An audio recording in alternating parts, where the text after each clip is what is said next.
Hi, everybody. Thanks for joining. We got Coach Gates here. He's going to start with an opening statement before moving on to questions. Well, I hope all is well with you all. I'm excited about what I was able to witness yesterday. It was Selection Sunday for the women's volleyball program. Outstanding environment.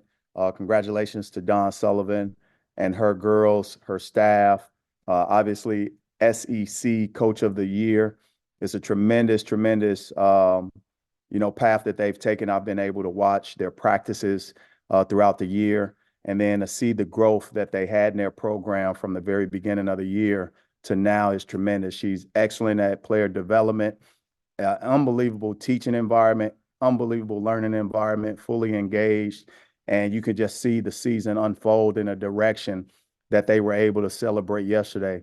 Job's not done yet. They're excited, I'm sure, to go out and compete, not just be in the NCAA tournament, but compete out in Omaha. So I credit Dawn Sullivan and her ladies on their success, and obviously our volleyball program, unbelievable energy. Our opponent, Pittsburgh, unbelievable opponent, opportunity, one of college basketball's all-time winningest programs. I think they're top 10 or something like that. I'm not sure exactly the number, but it's a tremendous environment. Being able to play there when I was in the ACC as an assistant coach, great environment, great basketball. Jeff Capel, I have so much respect for. Tremendous coach, tremendous background, comes from a coaching family, starting with his dad, may he rest in peace, but also his younger brother, Jason. Tremendous basketball opportunity. Great team, NCAA tournament team coming off one of the most successful seasons they've had in a while. So you look at their personnel, it starts with, top to bottom. They have unbelievable depth. They have great balance, tremendous toughness, tremendous, shooting ability. It's a well-balanced team, and they've done a great job of constructing their personnel. Questions? Hey, Dennis, you're in the position where you've already played a true road game this season going into this one. And what would you like your group to take over from the experience at Minnesota to this next road contest? Well, two different environments, two different teams. I think ultimately you look at the scoring ability of Pittsburgh. Pittsburgh has put up 100 points twice this season, but also their ability to hold their opponents to the percentages that they have from the three-point line.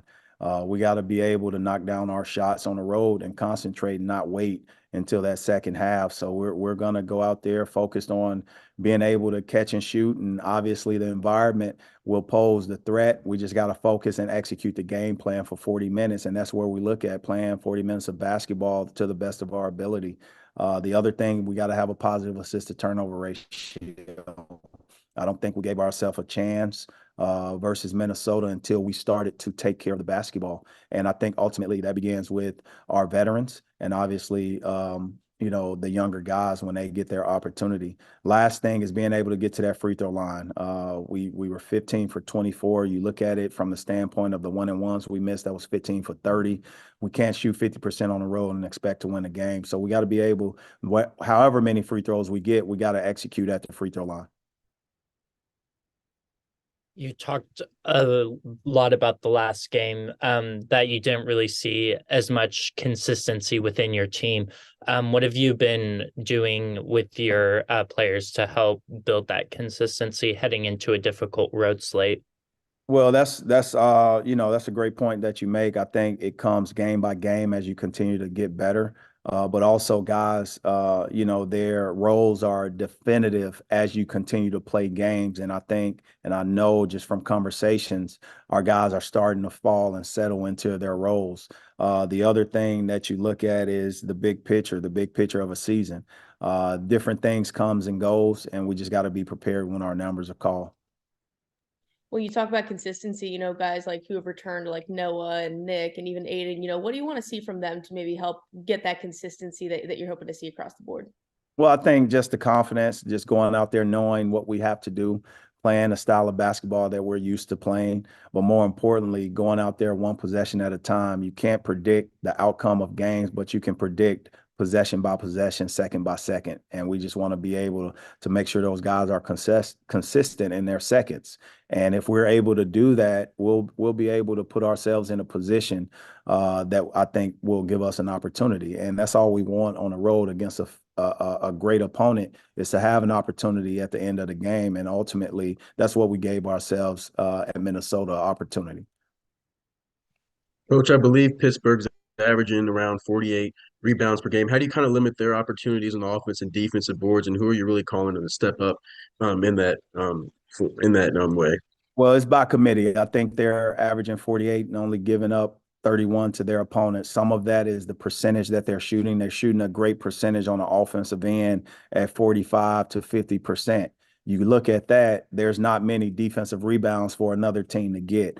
Obviously, those rebounds that they throw up, or those shots they throw up, they're great. They're doing a great job of offensive rebounding. And 6 games, they have close to 100 offensive rebounds, which is tremendous stat. But it goes back to the character of the head coach. You know, I truly believe they were able to identify some guys who are elite at, you know, that one thing, and that's crashing the glass, getting to the offensive rebounds, and creating extra possessions for their teams.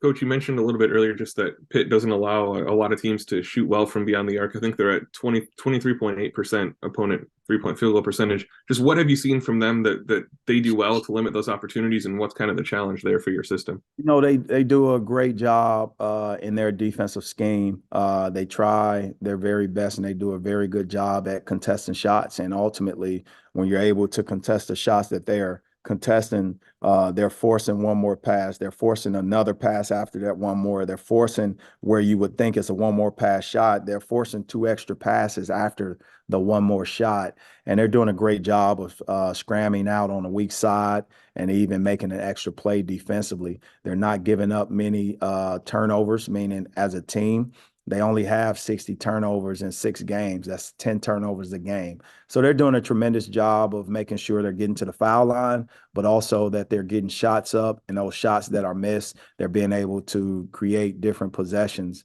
offensively for themselves. And Coach, you mentioned taking this game kind of one possession at a time, whether it be possessions maybe right after a timeout or coming out of a half. Are there any specific ones that you guys are going to be paying, closer attention to? You got to have it go your way. No, you got to just read the game. I think every game poses a different threat. Different guys get high hands at different times, so it's hard to predict what you need to do after a timeout because you don't know what exactly is going on in those games. So strategically, we want to be able to put ourselves in a position where, of course, we get stops, but more importantly, we're able to condense the game in a sense that we want guys to be able to shoot contested shots. We want guys to be able on their side to hold them to 1 rebound. We don't want to give them easy foul shots or fouling away from the basket, creating 1-on-1 situations. And we want to take care of the basketball where they're not getting fast break points. And if you're able to do that, you're able to read the game. And there's no secret to what the elements are. If you live in fast break defense, you're not giving yourselves a chance. If you live on the free throw line blocking out, you're not giving yourself a chance, and the teams are getting their opportunities in those environments.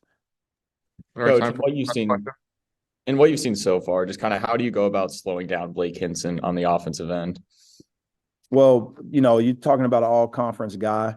He's a kid that's shooting 35 plus from the 3. Also a kid that's averaging close to 20 points a game. So when you look at his numbers, it's a precise 20 points. It's not one of those 20 points where he's taking 20 shots. He has efficiency in those stats. And ultimately, what we have to continue to do is not foul him. He's doing a good job getting to the foul line, but also they have some great schemes and making extra plays in an unselfish way of getting them looks. He's one of the top players in the country, I believe, at his versatility, but also his ability to read the game. And he's a talent, man. All right. Thanks, Coach. Thanks, everybody. Thank you, guys. MIZ.